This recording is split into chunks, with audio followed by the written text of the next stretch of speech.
Hello everyone, welcome to the course on Electrical Drives Control for Automation. We are discussing Module 5.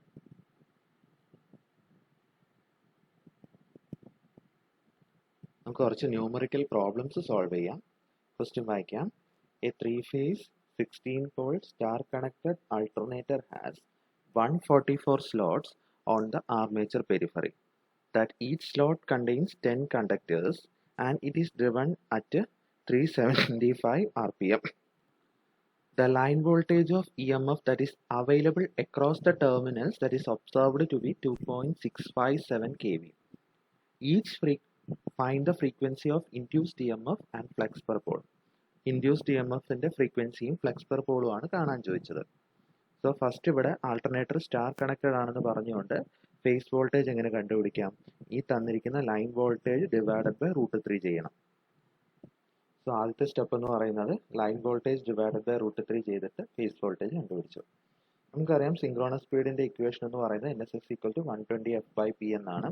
അതിനകത്ത് നിന്ന് എഫിന്റെ value നമുക്ക് കണ്ടുപിടിക്കാം. F is equal to P into NS divided by 120 എന്നായിരിക്കും.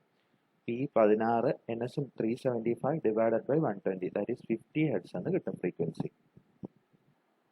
നമുക്കറിയാം EMF equation of an alternator എന്ന് പറയുന്നത് that is 4.44 F5 Kp Kd into T phase ആണ്.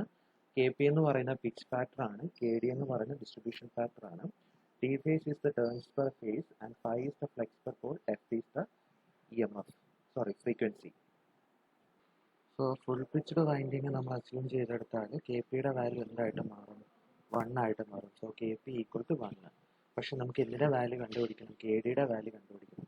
Kdയുടെ ഇക്വേഷൻ എന്ന് പറയുന്നത് sin n α/2 divided by n sin α/2 ആണ്. അതിൽ n എന്ന് പറയുന്നത് slots per pole per phase ആണ്. ആൽഫ എന്ന് പറയുന്നത് സ്ലോട്ട് ആംഗിൾ ആണ്. Slots per pole per phase എങ്ങനെ കണ്ടുപിടിക്കാം? n is equal to slots divided by pole divided by phase, that is 144 divided by 16 into 3, 3 എന്ന് കിട്ടും. So 3 slots per pole per phase, എന്നിന്റെ value നമ്മൾ കണ്ടുപിടിച്ചു. ആൽഫ കണ്ടുപിടിക്കുന്ന അല്ലെങ്കിൽ സ്ലോട്ട് ആംഗിൾ ആൽഫയുടെ ഇക്വേഷൻ എന്ന് പറയുന്നത് 180 divided by slots per pole ആണ്. That is 180 divided by 144 divided by 16 എന്ന് കിട്ടും, വിച്ച് ഈസ് ഈക്വൽ ടു 20. അതായത് സ്ലോട്ട് ആംഗിൾ ആൽഫ 20 കിട്ടും നമുക്ക്. 180 divided by slots per pole. Therefore Kd എന്ന് പറയുന്നത് sin n α/2 divided by n sin α/2. Substitute ചെയ്യുക. Answer എന്ന് പറയുന്നത് ഡിസ്ട്രിബ്യൂഷൻ ഫാക്ടറിന്റെ വാല്യൂ 0.9597 എന്ന് കിട്ടും. Total number of armature conductors എന്ന് പറയുന്നത് number of slots into conductors per slot ആയിരിക്കും. ദാറ്റ് ഈസ് 144 into 10, 1410 കിട്ടും നമുക്ക്. Number of armature conductors per phase എന്ന് പറയുന്നത് this conductor divided by phase ചെയ്താൽ മതി. That is Z/3, 1440 divided by 3, that is equal to 480.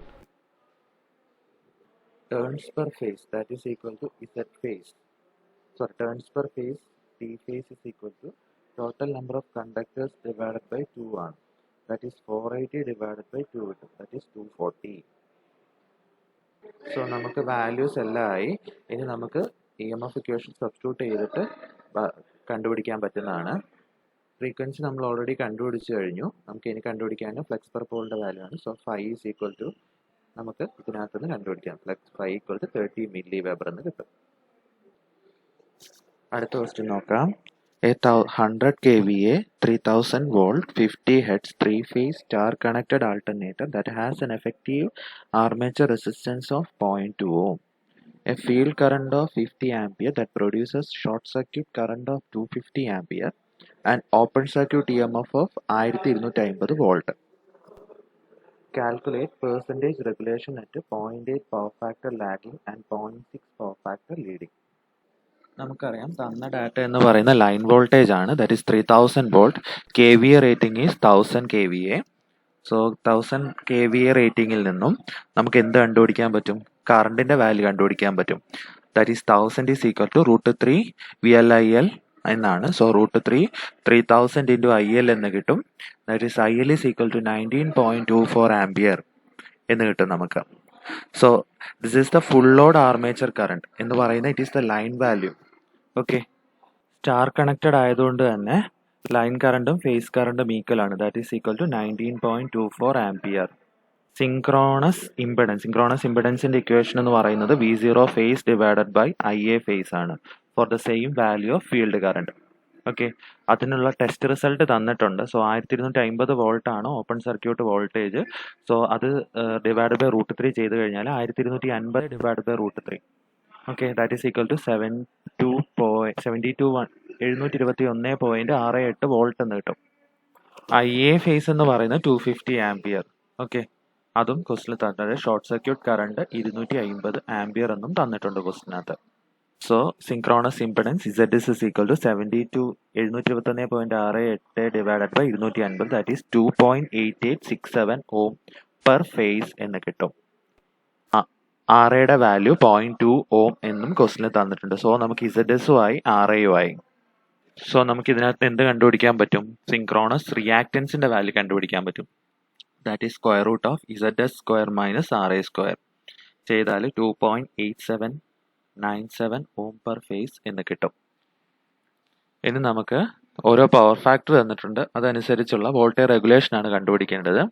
So ആദ്യം അറിയേണ്ടത് terminal voltage per phase V is equal to VL by √3. കാരണം തന്നിരിക്കുന്ന line value ആയതുകൊണ്ട് തന്നെ അതിന്റെ ഫേസ് വാല്യൂ കാണാൻ നമ്മൾ എന്ത് ചെയ്യും? ഡിവൈഡഡ് ബൈ √3 ചെയ്യും. That is 3000 divide by √3, that is equal to 1732.05 volt കിട്ടി. ഓക്കെ, ഇനി ആദ്യത്തെ കേസിൽ 0.8 പവർ ഫാക്ടർ ലാഗിങ് എന്ന് പറഞ്ഞിട്ടുണ്ട്. ഓക്കെ, ആ കേസിലുള്ള വോൾട്ടേജ് വോൾട്ടേജ് റെഗുലേഷൻ ആണ് നമ്മൾ കണ്ടുപിടിക്കാൻ പോകുന്നത്. So cos phi equal to 0.8 ആണെങ്കിൽ നമുക്ക് സ്വാഭാവികമായിട്ടും sin phi എന്ന് പറയുന്നത് 0.6 ആയിരിക്കും. ഇക്വേഷൻ നമുക്കറിയാലോ, E0യുടെ square root of V cos phi plus IARA the whole square plus V sin phi plus IXS the whole square. Okay, ഈ വിക്ക് പകരം ഇപ്പൊ കിട്ടിയ 1732.05 വിട്ടു കൊടുക്കുക. പവർ ഫാക്ടർ 0.8 ആണ്. That is cos phi equal to 0.8. Okay, ഇനി ഐയും ആറയും ഒക്കെ നമ്മൾ ഓൾറെഡി കണ്ടുപിടിച്ചു കഴിഞ്ഞു. സബ്സ്റ്റിറ്റ്യൂട്ട് ചെയ്യുക. സോ E0യുടെ വാല്യൂ കിട്ടും this E0 minus V. Okay, this E0 ഇപ്പൊ കിട്ടിയിരിക്കുന്ന E0 മൈനസ് V 1732.05 വോൾട്ട് ഡിവൈഡഡ് ബൈ V ഇൻറ്റു 100 ചെയ്താൽ എന്ത് കിട്ടും? പെർസെൻറ്റേജ് റെഗുലേഷൻ കിട്ടും in case of 0.8 power factor lagging. ഇനി 0.6 പവർ ഫാക്ടർ ലീഡിംഗ് ആണെങ്കിൽ എന്തായിരിക്കും വ്യത്യാസം? ഇവിടെ മൈനസ് വരും. ഓക്കെ, ഇക്വേഷൻ അത്രയും മാറ്റം വരൂ. അതിനകത്ത് നിന്ന് E0 കണ്ടുപിടിക്കുക, അതിനകത്തുനിന്ന് പെർസെൻറ്റേജ് റെഗുലേഷൻ കണ്ടുപിടിക്കുക. ദാറ്റ് ഈസ് മൈനസ് 2.4032% എന്ന് കിട്ടും ആൻസർ. സോ ഇങ്ങനെയാണ് സിങ്ക്രോണസ് ഇംപെഡൻസ് മെത്തേഡ് വഴി നമ്മൾ പെർസെൻറ്റേജ് വോൾട്ടേജ് റെഗുലേഷൻ കണ്ടുപിടിക്കുന്നത്. അടുത്ത question, A 3-phase star connected alternator that is rated at 1600 kVA and 13500 volt. Armature resistance and synchronous reactance are 1.5 ohm and 30 ohm respectively per phase. Calculate the percentage voltage regulation for a load of 1280 kW at 0.8 power factor leading. Load 1280 kW ആണെന്ന് പറഞ്ഞിട്ടുണ്ട്. So അതിനകത്ത് നമുക്ക് load കറണ്ടിന്റെ value കണ്ടുപിടിക്കാം. So 1280 × 10³ divide by √3 into 13500 into 0.8 volt, that is 68.4 ampere എന്ന് കിട്ടും. RA and XS are directly given in the question. Terminal voltage എന്ന് പറയുന്നത് 13500 ഡിവൈഡഡ് ബൈ √3 ചെയ്യണം. പെർ ഫേസ് വാല്യൂ കാണാം, ബൈ √3 ചെയ്യുക. ഈക്വൽ ടു 7795 വോൾട്ട് കിട്ടും. 7795 വോൾട്ട് കിട്ടും. സോ നമുക്ക് V ആയി. ഓക്കെ, ടെർമിനൽ വോൾട്ടേജ് V ആയി കഴിഞ്ഞു. ഇനി നമുക്ക് അടുത്ത ഘട്ടം എന്ന് പറയുന്നത് E0 കണ്ടുപിടിക്കണം. ഓക്കെ, ലീഡിംഗ് പവർ ഫാക്ടർ എന്ന് പറഞ്ഞിട്ടുണ്ട്. So 0.8 power factor leading. ഇപ്പോൾ ഇക്വേഷൻ ഇങ്ങനെ തന്നെ കിട്ടും. നമ്മൾ terminal voltage per phase value കണ്ടുപിടിച്ചിട്ടുണ്ട്. കറണ്ടും നമുക്കറിയാം. സബ്സ്റ്റിറ്റ്യൂട്ട് ചെയ്യുക. C0 വാല്യൂ എന്ന് പറയുന്നത് 6861 വോൾട്ട്സ് പെർ ഫേസ് എന്ന് കിട്ടും. പെർസെൻറ്റേജ് റെഗുലേഷൻ എന്ന് പറയുന്നത് E0 minus V divided by V ആണ്. E0 നമുക്ക് കണ്ടുപിടിച്ച് കഴിഞ്ഞു. V എന്ന് പറയുന്നത് 7795 divided by 7795 into 100, that is minus 12% ആയിരിക്കും ഇവിടെ പെർസെൻറ്റേജ് വോൾട്ടേജ് റെഗുലേഷൻ എന്ന് പറയുന്നത്. PPT ഒന്നുകൂടെ നോക്കുക, വീഡിയോ ഒന്നുകൂടെ കാണുക, കാര്യങ്ങൾ കൃത്യമായിട്ട് മനസ്സിലാക്കുക. Thank you.